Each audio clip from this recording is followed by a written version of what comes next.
Good afternoon, everybody.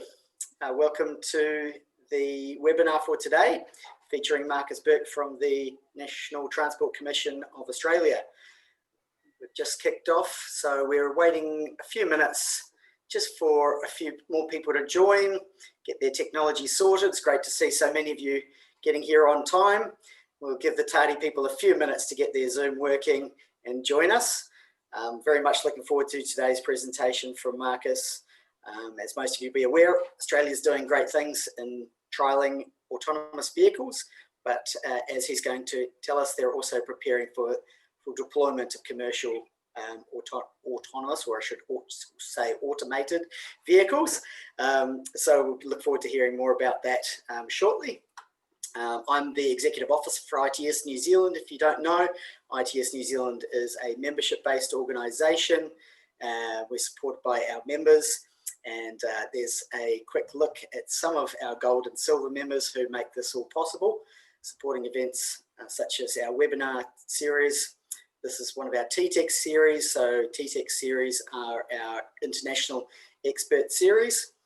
And we also have, obviously, networking events around the country and support our young transport professionals as well. Hopefully you've been hearing lots about them.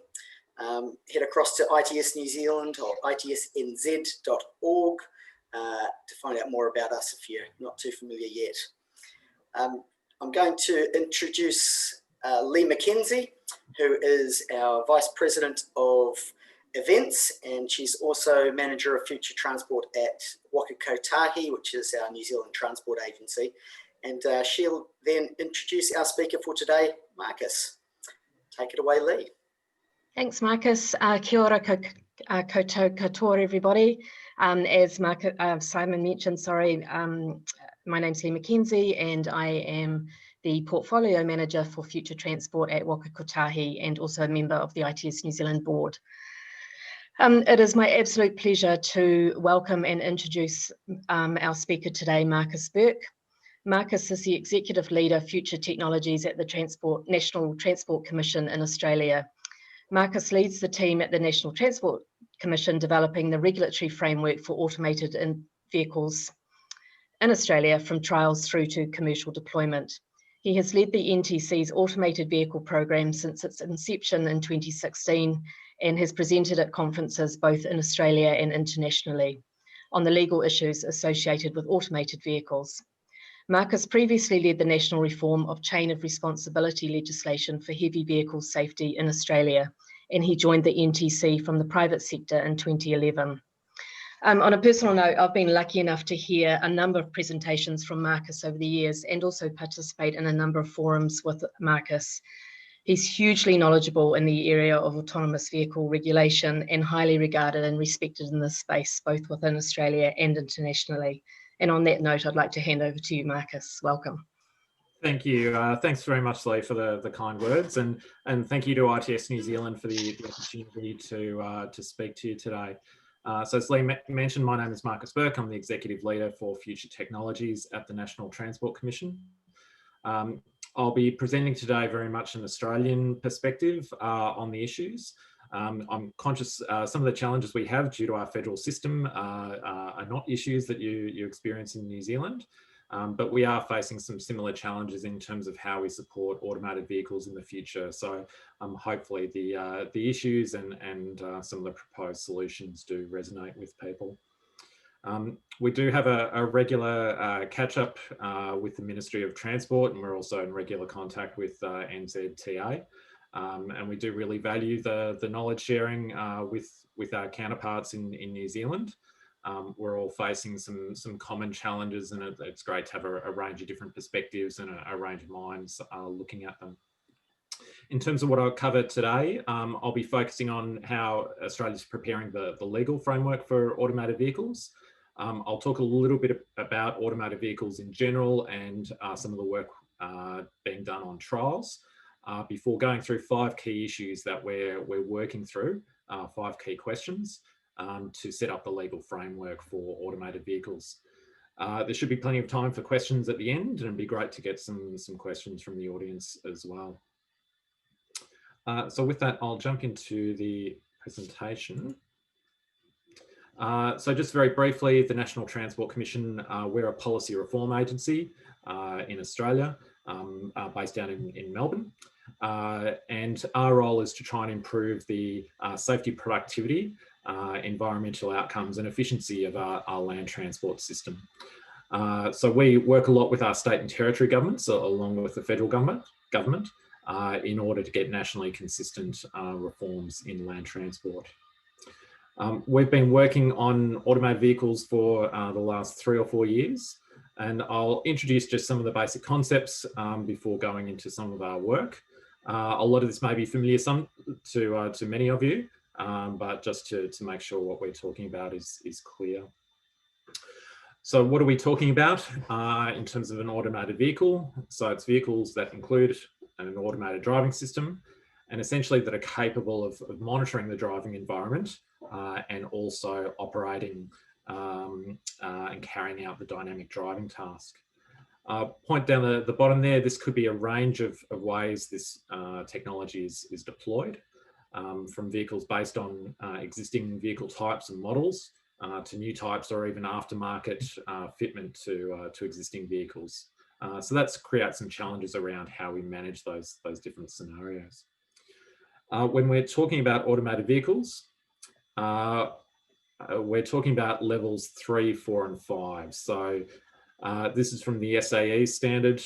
Again, this will be probably very familiar to many of you, but just in case it's not, levels 0, 1, and 2 are the vehicles we have out on the road today, with various levels of driver assistance, but where the human driver is still very much in control of the vehicle. Level 3 is referred to as conditional automation, where the vehicle can undertake the dynamic driving task within a particular scope of operation, but there still needs to be what's called a fallback ready user, a human behind the wheel ready to take back control if called upon to do so. Level 4, the vehicle can do the entirety of the driving task, but within a limited scope of operation. And level 5, the vehicle can operate anywhere, anytime, without any sort of human intervention. And we're quite a way away from level 5, according to all reports in industry. So we have to be able to deal with automated vehicles that have a limited scope. Just some key concepts. So the automated driving system is the combination of hardware and software that can control the vehicle and carry out the dynamic driving task. A term that we've created in Australia is the automated driving system entity, which is the company responsible for the automated driving system, the company that's bringing that automated driving system to market. We've used that term or created that term rather than talking about a manufacturer, recognising that some of these companies may not be manufacturing the vehicle when we've got companies like Waymo and Uber and others who are developing automated driving systems but not building cars. The operational design domain, or ODD, is the scope of operation of the automated driving system. So that may be limited in the kinds of roads that the vehicle can operate on, or the weather conditions or lighting conditions under which it can operate. There will likely be a wide range of operational design domains. The fallback ready user, as I mentioned, is a person behind the wheel for a level 3 conditionally automated vehicle who needs to be ready to take back control of that vehicle. And finally, the dynamic driving task is the actual driving of the vehicle. And we need to distinguish that because we actually put obligations on drivers today which don't relate to the dynamic driving task. So in Australia, we put obligations on drivers to ensure kids in the back seat have their seatbelts on, that the trailer behind a vehicle is tied down correctly. And these sorts of obligations that don't relate to the dynamic driving task, we need to work through how we maintain the intent of those, whilst potentially providing different ways in which they can be carried out. So our goal in Australia, which has been endorsed by our state and territory and federal transport ministers, is to develop end-to-end regulation to support the safe commercial deployment and operation of automated vehicles at all levels of automation. And the reason that we're aiming to do that is to try and get the benefits of automated vehicles, particularly around safety, but also for productivity, mobility, and sustainability.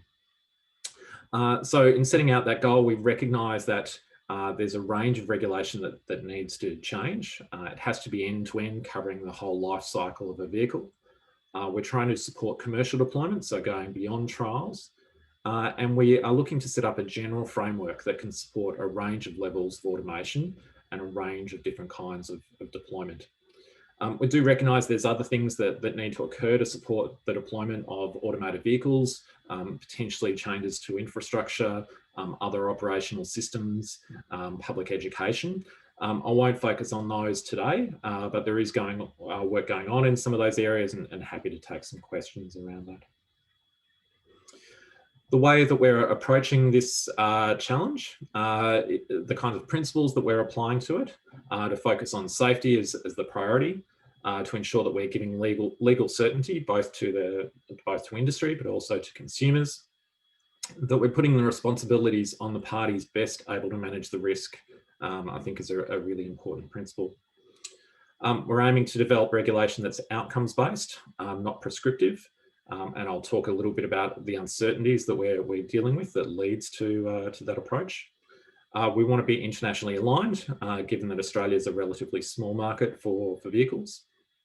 And we're aiming to be technology neutral, but also business model and application neutral.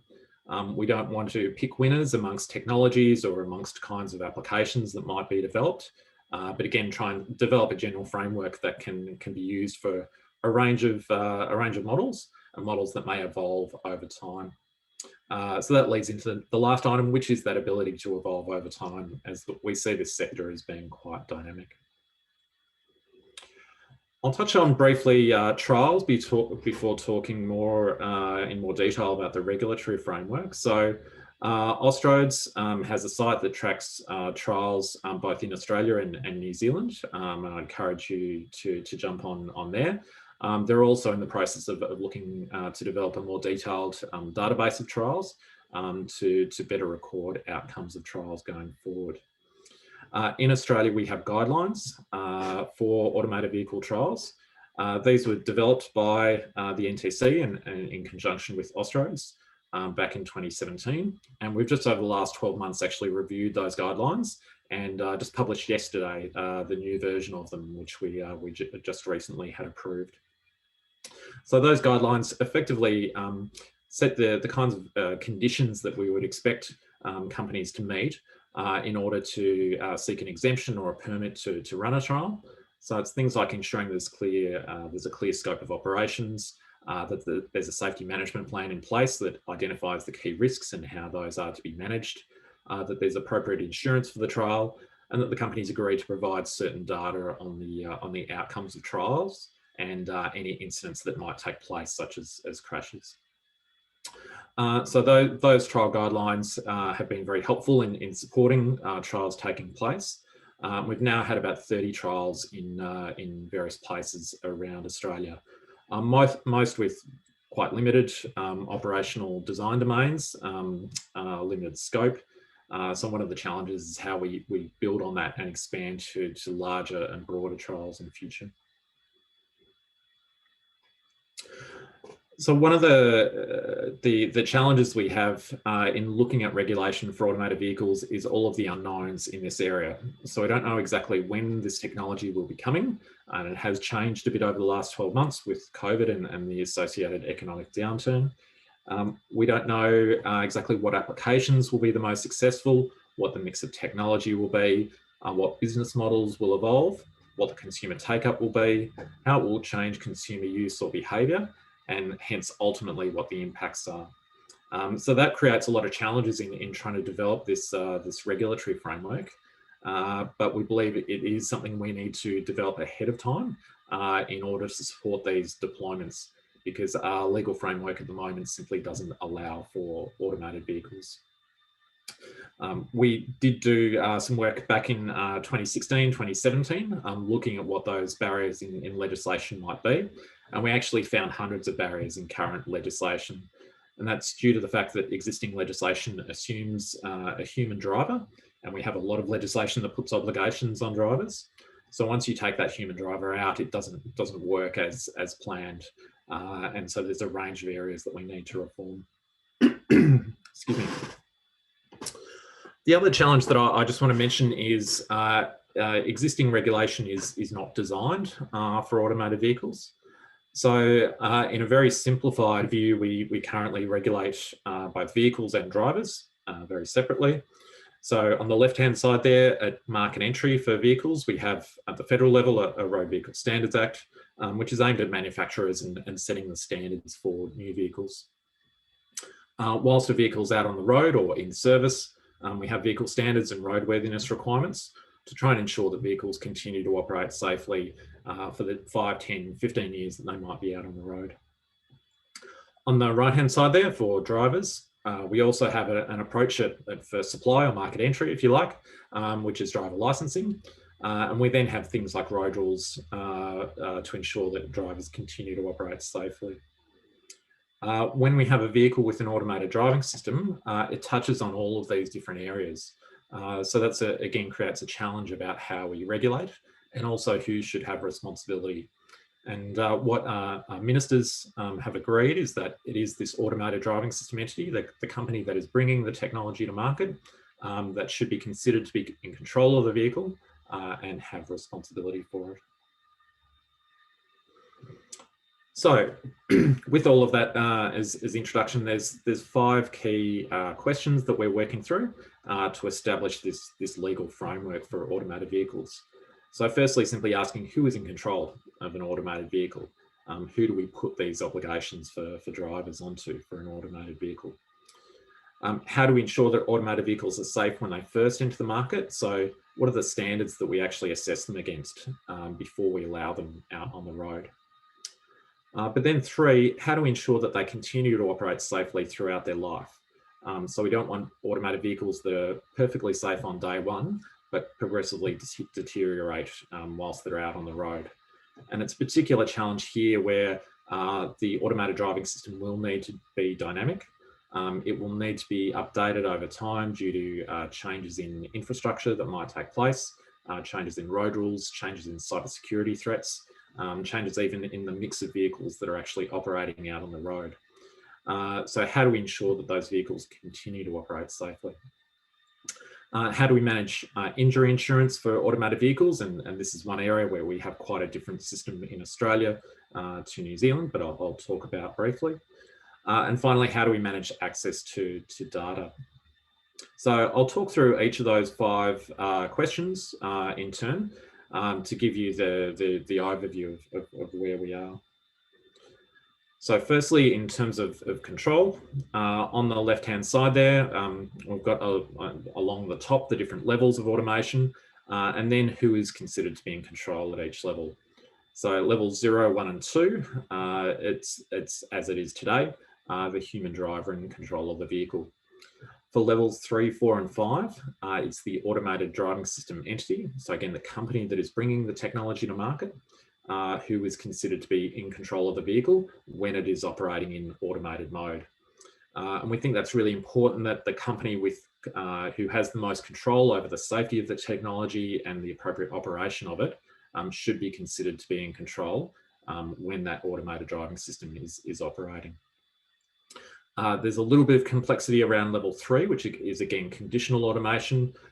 The automated driving system entity will be in control, but there does need to be a fallback ready user who is ready to take back control. So if there is a handback request to the fallback ready user, they take over, and effectively it becomes a level 1 or 2 vehicle with the human driver in control.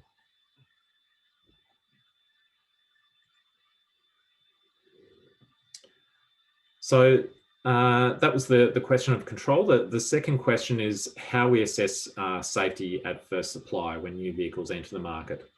And what our ministers have agreed and our federal department is currently implementing will be a self-certification approach with 11 safety criteria that companies will need to assess themselves against and provide evidence against. These criteria are based on work that we've done here, but also on a similar policy, voluntary policy overseas in the US. But here it will be mandatory, looking for companies looking to bring this technology in. It's the kinds of elements that you would expect to see, that there's a safe system design, There's appropriate management of the operational design domain, the human-machine interface, etc. And we do have a couple that are specific to Australia that we need to ensure that the company can demonstrate they can comply with the relevant road traffic laws and that they can manage the safety within the Australian road environment. So those are very important, whilst we also try and maintain consistency with international approaches in other areas like cybersecurity and safe system design, which are likely to be more global in nature. In addition to those 11 areas, there'll be 3 other obligations on the automated driving system entities. So again, the company bring the technology to market, that they agree to certain data recording and sharing, that they have a corporate presence in Australia, and they meet some minimum financial requirements. So again, this is trying to ensure that we have an appropriate entity with responsibility for the driving, excuse me again, and that they can demonstrate that they can maintain the system over time, recognising that these vehicles will be out on the road network for years at a time. So we've talked about control, we've talked about first supply. And this starts to then fill out some of the question marks in terms of how this fits in with the current system. So automated driving systems will come under the current legislation for first supply of vehicles, which will then identify the automated driving system entity. We will have changes to our road rules to recognise obligations on a fallback ready user to ensure that they're if someone is acting as a fallback ready user, that they're sober, that they're alert and awake, that they're licensed, etc., and that they're ready to take back control. But then the question that leaves is how we manage safety in service, because again, we want to make sure that vehicles aren't just safe on day one, but continue to operate safely throughout their life on the road. And that's the key issue we're working through at the moment. So again, for in-service safety, again, how do we ensure these vehicles continue to operate safely and recognising that they are a dynamic system, so they're almost becoming more of a service than a product. Who should have responsibility for safety? And also, particularly for Australia, how do we achieve national consistency? So we have had some policy agreed by our transport ministers that we develop a single national approach, including a national regulator and a national law, and that will be supported by a general safety duty. So the general safety duty, something used in other regulatory arrangements in Australia in things like workplace health and safety, rail law and heavy vehicle law. And it seeks to ensure that the company responsible for the automated driving system, again the ADSC, ensures safety so far as is reasonably practicable.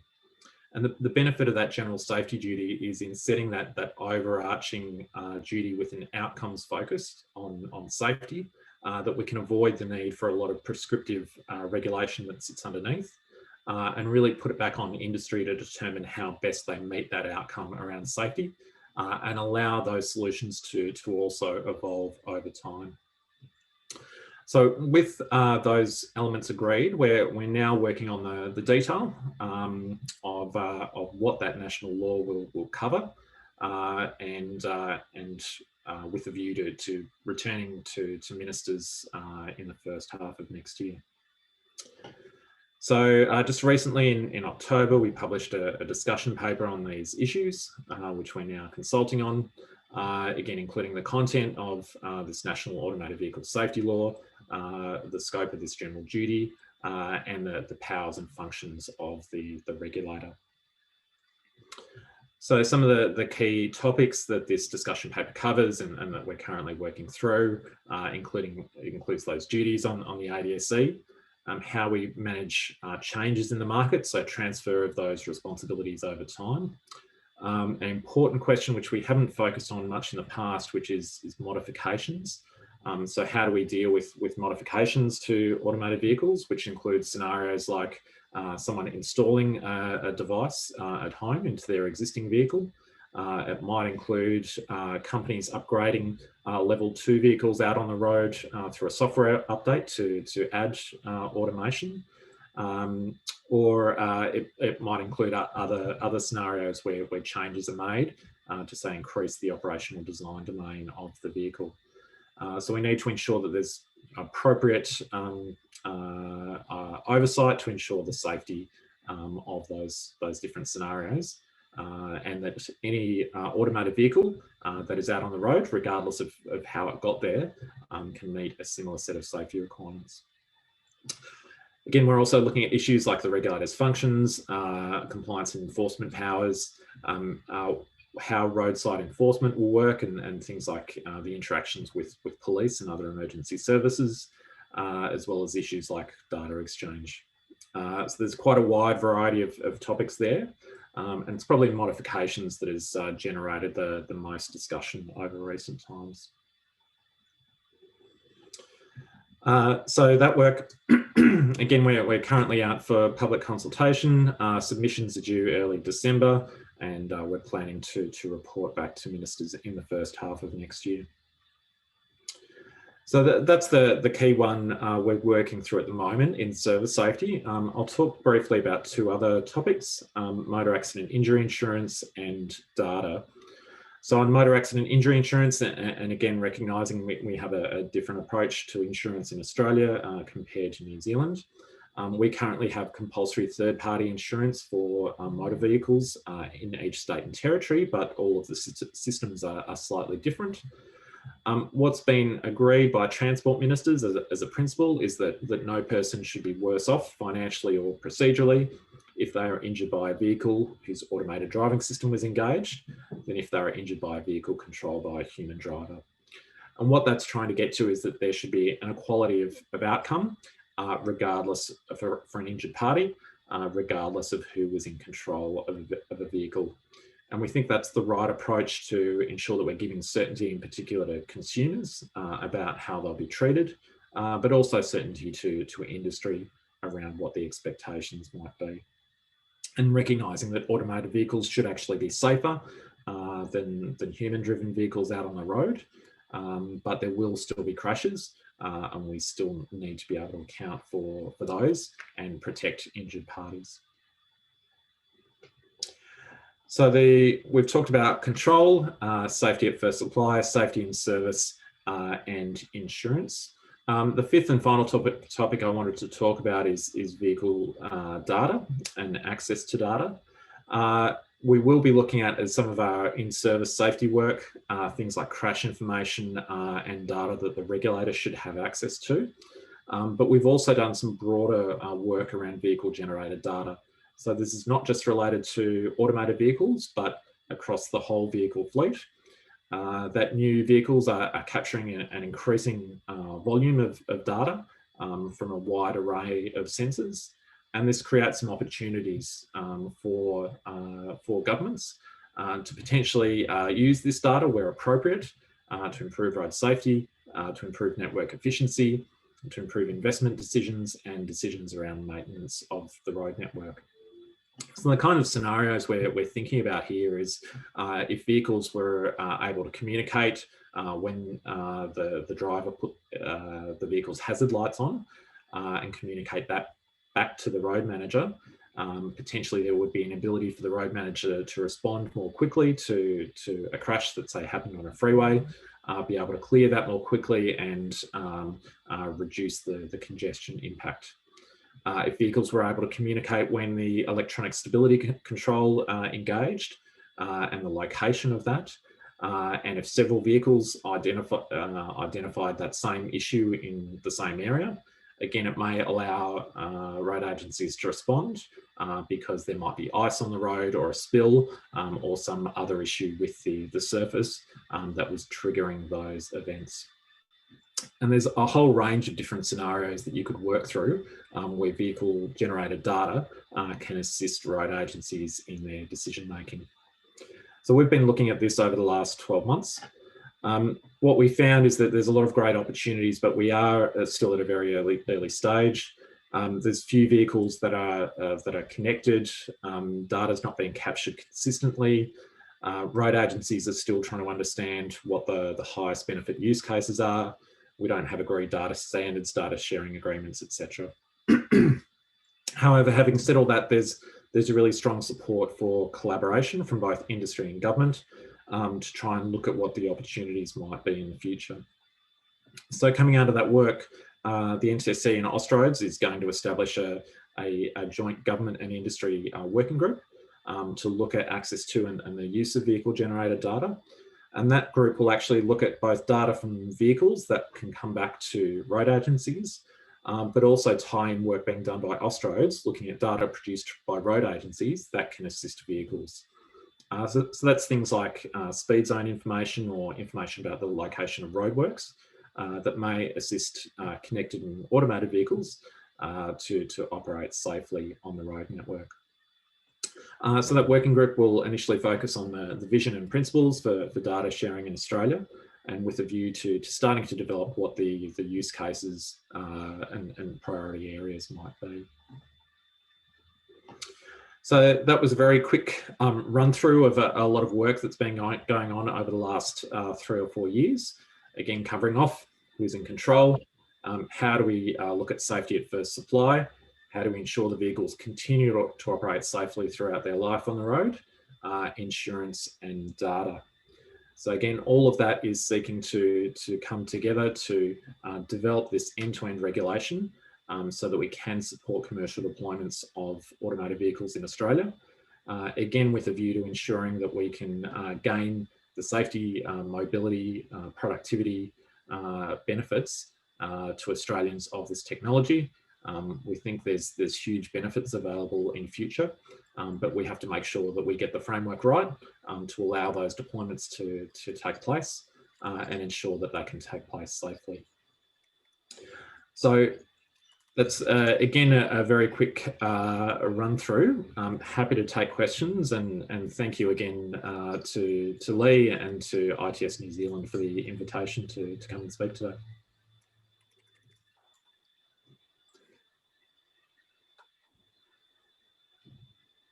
Thanks very much, Marcus. Really comprehensive work that you and your team are doing. And yeah, you've done a good job to condense it all into the 30 minutes or so that we've given you here. So thanks very much for that. And I've certainly thought of a couple of questions myself, but I'll remind everybody that they should be asking questions through the Q&A panel on the Zoom panel here. If you can post your questions there, and it would also be really useful if you introduce where you're coming from, so we can pass that on to Marcus. Might give us some context to your question. I think Lee had a question to start things off. If she's on the end. There she is. I am. Thanks, Simon, and thank you, Marcus. I was also going to say you have this amazing ability to translate what is a very complex area into something that sounds really simple, and I know that's not the case. But thank you very much for that really clear sort of presentation. The other thing I just wanted to point out, which is related to some of the things that Marcus covered, is that the New Zealand Transport Agency is one of the owners of Austroads, so we get to participate in some of the projects and contribute to some of the projects that Marcus referred to. So, and added to that, the Future Vehicles and Technology Task Force that I sit on for Austroads has a number of research communities of practice, and we really welcome others from the agency to participate in those. And please, if anyone's interested, get in contact with me. The question that I have, Marcus, and I think Dave Hadley is actually participating in this seminar, but the questions actually come from the Ministry of Transport, and it's in relation to level 3 autonomous vehicles. And what the ministry has said is that they're receiving a number of inquiries around level 3 autonomy. Honda and Japan have recently announced their intention to sell a level 3 AV by March 2021, so early next year. The Japanese government has changed laws in Japan in April this year to facilitate this. It would be good to hear the NTC's views on how they, or Australia, will respond if these vehicles reach their shores as early as 2021. Are they supportive of these vehicles operating on Australian roads, and do they have any regulations in place to constrain where and how they are used? Alternatively, will there be any additional onus placed on vehicle importers to educate drivers on their capabilities? There was a lot in there, but I think you kind of got the gist of that. Yeah, and it's a really good question. It's a challenging one. So the approach that we've taken in Australia is to try and develop a general legal framework that can manage any level of automation. Other countries have chosen to, I guess, attack it in chunks and focus on regulation initially for level 3, with a view to then developing further regulation in future. So, as you mentioned, Japan has done that. Korea have also done that. So we don't have specific legislation for level 3 vehicles at the moment. It would be included in the more general automotive vehicle safety law that we're developing. So that is still some time from being in place and having a regulator up and running. So that the challenge will be if we get vehicles through in the next year or two, and we're still not quite sure when they'll be ready for Australian conditions, even though they have been announced overseas. So in the short term, if we do have these vehicles come through, we would either need to continue to treat them as effectively an advanced driver assistance system and still consider the human driver to be in control of the vehicle, or look at using exemptions to allow those to be used out on the road, and try and set some similar conditions to what we're developing for the full legal framework. I guess the only other thing I'd mention is when I understand there's work going on to develop standards internationally at the UNECE level for level 3 vehicles. That still may be some time away, but we're hoping to start to see some of those international standards, which will then help set a benchmark for these. Fantastic. Thanks very much, Marcus. A great and comprehensive answer. Simon, I'm going to hand back to you if you have questions that have come in. Yes, I do. Thank you very much. I've got our first question, Tom, coming from Tom Logan. I'm just going to remind everybody if they could load to the Q&A option on the control panel, so I'm not having to flip between Q&As and chats. That would be ideal.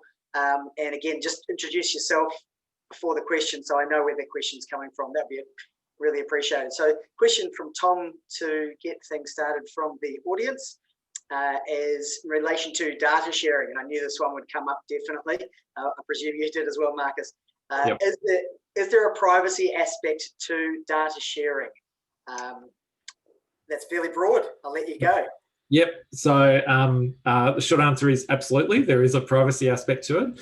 And I guess the key issue within our legislation is whether the data is personally identifiable. Because a lot of the scenarios we're actually looking at doesn't require the identification of individuals. When we're looking at some of these scenarios around the vehicle sharing data on, say, whether its emergency lights were triggered or whether a crash took place, or where the electronic stability control was triggered, you don't have to actually identify the person behind the wheel for there to actually be value coming from that data. So I think part of it is avoiding the need to actually capture personal information where you can. But obviously where personal information is being captured, then you do need to manage that appropriately. We did have a look at sort of privacy issues around connected and automated vehicle data. I guess one of the things we found is that we didn't think for the private sector there was a need to create additional obligations beyond the general privacy framework that we've got in place today. There's obviously a range of different devices, including your vehicle, that can capture information, and it makes more sense to have a general framework rather than trying to develop something specific. But it is something governments will need to work through, and we're working through as we look at the powers of any regulator to require data, including to do things like investigate crashes, that when there's personal information that's being provided as part of that, excuse me again, that there's appropriate protections around that. So But again, the principle should be that we try and avoid collecting personal information when we don't need it, and in many circumstances, it's simply not required. Fantastic. Thanks, Marcus. Here we go. Another question just come in. Sumit, sorry, is a master's student from one of the universities here, the University of Canterbury, and his question is, how will you manage to operate a hybrid vehicle system, both automated vehicles and driver-driven vehicles? So what's the scenario in terms of road regulations for that hybrid network, I guess? Yeah. So I guess a couple of elements there in terms of the road network. We're certain there's no proposal to look at separate lanes for automated vehicles or anything like that. The traffic will be mixed, and we need to be able to manage that. So part of that will be ensuring that automated vehicles behave similarly to human-driven vehicles. Excuse me. Hopefully more safely. But there needs to be a consistency in terms of how they operate. So I think, some of the suggestions you hear occasionally that, automated vehicles can run at 150 kilometers an hour or something like that, that just can't happen, I think, anytime in the next couple of decades, because there's going to be mixed traffic and you can't have different rules for different kinds of vehicles. The other element I'd just tie into that is, legally, we need to be able to manage that transition on a single trip. So there will likely be systems such as the level 3 systems that have been talked about that can only operate on freeways, so that you'll drive the vehicle manually on local roads, it'll drive itself on the freeway, and then you'll take back control.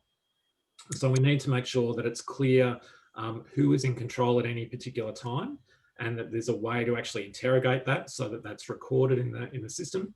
To investigate any breaches or crashes. One of the challenges, though, is that point of handover and how you manage that legally, and any issues that might come up if there's a crash or a breach during that handover period. So that's the particularly challenging issue. Yeah, very challenging, I'm sure. Yeah, good. You got a glass of water there. I was going to suggest that you want to go and grab one. That's excellent. Listen, I don't have any more questions from the audience just yet, but I've got one myself. You did point out that you're trying to approach this being technology neutral and business model neutral. Yep. Is there any pressure from the states that you're working forward to favour that, or do you think that responsibility is going to go back to them, or how is that going to be? I guess I'm thinking about that kind of ride-hailing scenario we've got, and that came about really quickly, and I guess caught us a little off guard. And there's lots of benefits from it, but it's also created a lot of challenges and headaches. So how do you prevent that from happening? So I guess that's part of the reason that a lot of this work has taken place is governments have kind of been burnt a little bit before by that experience with ride hailing, and want to make sure that we're looking at issues ahead of time rather than waiting for the vehicles to be out on the road and trying to do it in a hurry. So on that point, I guess, one broad issue is, we don't want to assume that all automated vehicles will be run as fleets. Neither do we want to assume that they'll all be privately owned. We're expecting it to be a mix of those kind of ownership models, and we need to develop a system that can manage the safety issues across both of those scenarios. We do have ride-hailing or taxi or car share legislation at the state and territory level in Australia. And each state has sort of gone through a reform process over the last 5 years to open that up more. So, I think those are now largely in a state that can support, I guess, broader deployments of AVs without having to be, significantly restructured, given that they've gone through significant reforms in recent years and become more outcomes focused. But there may be some tweaks that need to be made to legislation where we have particular obligations on drivers today that are really geared towards human drivers. Yeah, it'll be interesting to see, won't it? I've got a question here from Peter Chong, who is from UT University here in Auckland.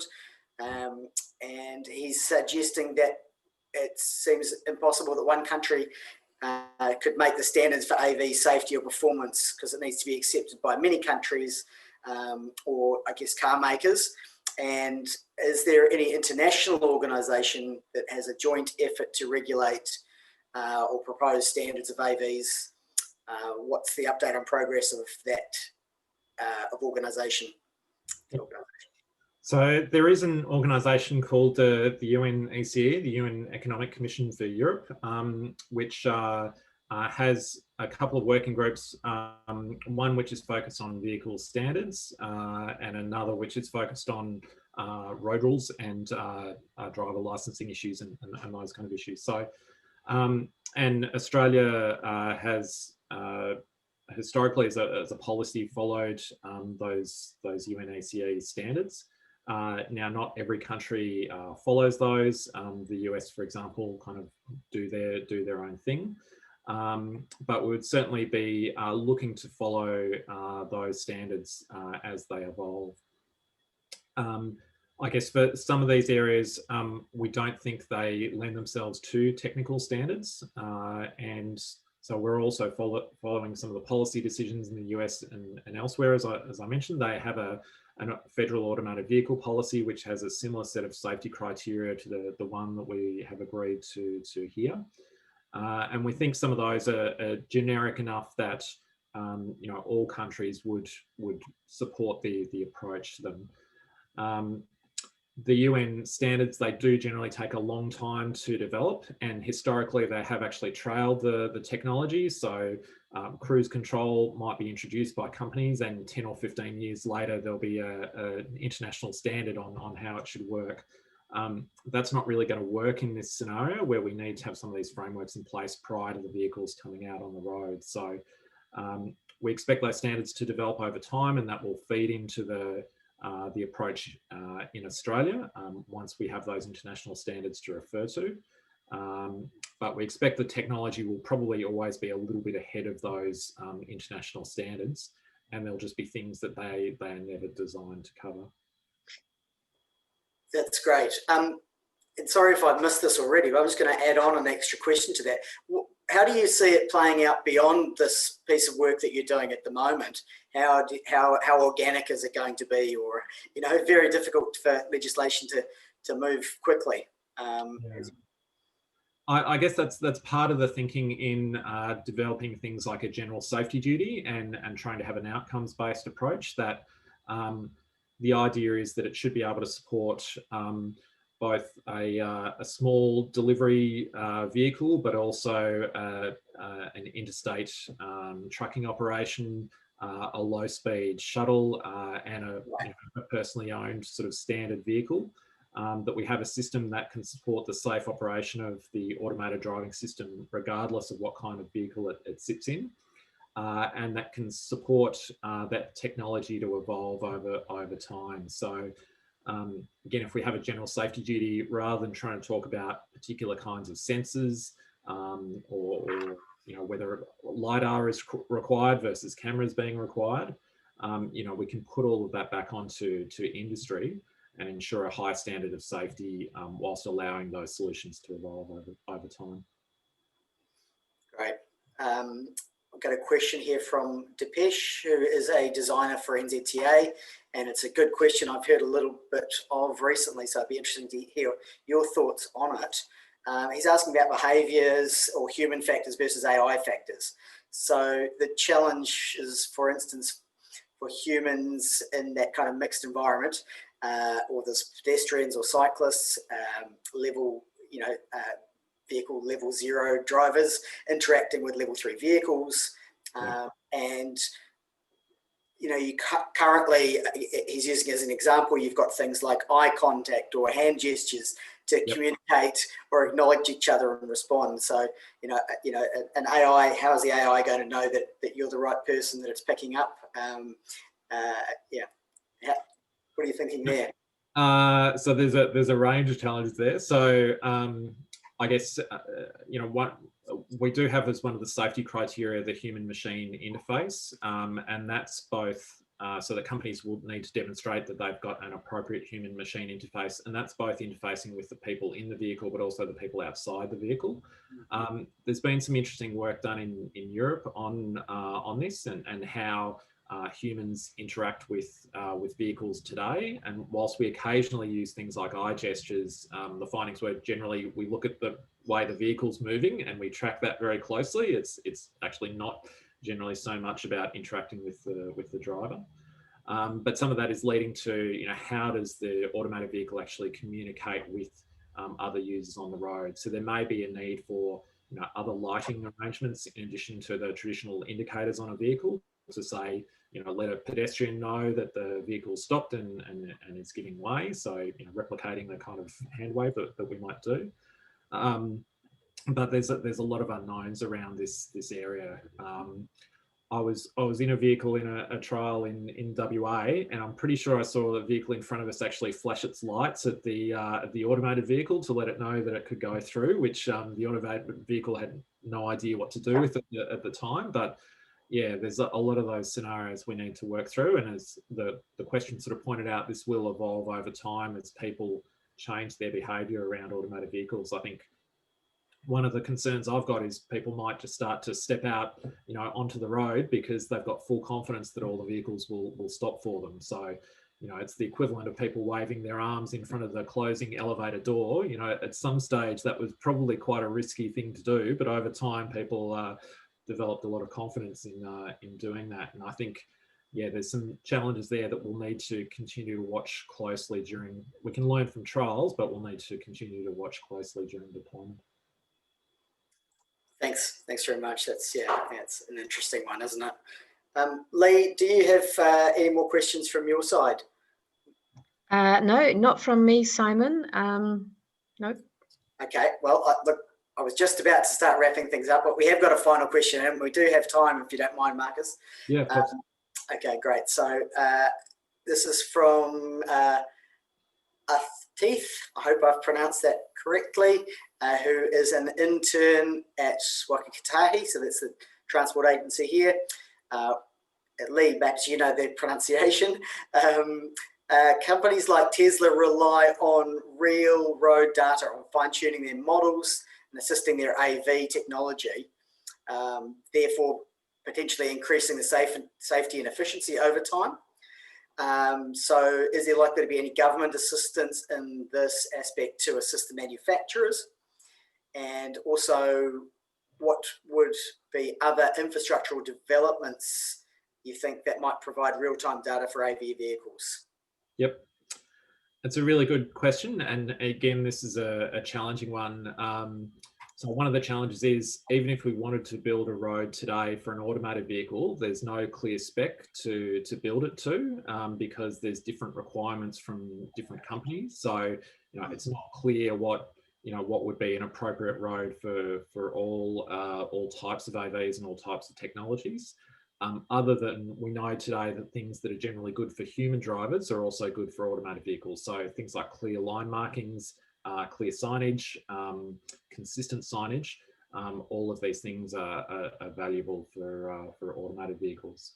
I mentioned there is some work going on by Austroads, a project called Road Authority Data for Connected and Automated Vehicles, or RADCAV, which is looking at what data governments can actually provide to assist the operation of connected and automated vehicles. And again, this is things like speed zone information, including temporary or variable speed zones, the location of roadworks and more granular information about which lanes might be closed and the times of operation. So there's work going on in that area. Again, it's challenging in Australia, the different states and territories. There's different levels of maturity in terms of how much of that data is captured digitally today, and how frequently it's updated and how that's transferred across. The other element is, I guess, the mapping of the road network and providing those digital maps. And I guess there's a question there about, is that a role for government, or is that something for the private sector that perhaps government can feed information into? where they hold those specific pieces of information like roadworks. So again, it's one of these areas that's evolving. But the kind of message at the moment that we're hearing is, build the roads, that are good for human drivers as well as for AVs, clear line markings, clear signage. Yeah, sure. So, I mean, that seems to me an area that's already kind of happening, isn't it? It's already evolving. With some modern vehicles will tell you that, the speed zones, and they'll be reading those signs for you. And so it's just a matter of the computers in our automated vehicles, understanding the messages when they're being sent through. Listen, Marcus, I'm going to wrap it up here. It's been a fascinating conversation with you, and really enjoyed the presentation. Again, well done condensing it all. We've had a good audience here. Thank you very much, everybody, for your questions as well. Look forward to maybe hearing from you again in the future as you come to finish up your work there, Marcus. Yeah, great. And be good to even visit at some stage if we're able to do that. Let's hope so. Let's hope on that bubble. I mean, you were just saying before we started, you've had 28 days, I think, did you say? Of 30 days now of 0 cases, yeah. So that's great. We keep trying, Marcus, to get you here, but things just keep getting in our way. Also from me, thank you very much for a fantastic session. And one other thing, the Road Agency Data Project you talked about, or RADCAV, again, if anyone's interested, the agency has a representative on that project. So if anyone wants updates on where that's at, happy to share that information. And thanks very much again, Lee and Simon, for organising today, and thanks for all the questions. Thank you. Thanks, Marcus.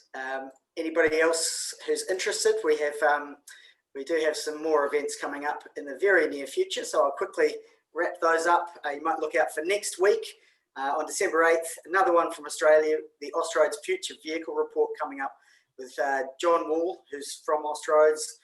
He's the leader of Future Vehicles Technology Program Manager there, and Andrew Summers, who authored that report.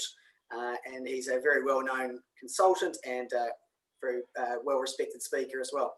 And then, of course, we've got our interview networking, so looking forward to some physical, not having to physically distance anymore. Hopefully, we'll be able to hold that on the December the 15th up here in Auckland, and there'll be another event down in Wellington in the new year, so if you're down that way, you won't be missing out. Thanks very much, Marcus. Thanks very much for our audience to coming along and the questions, and kia pai te rā. Thank you. Thank you.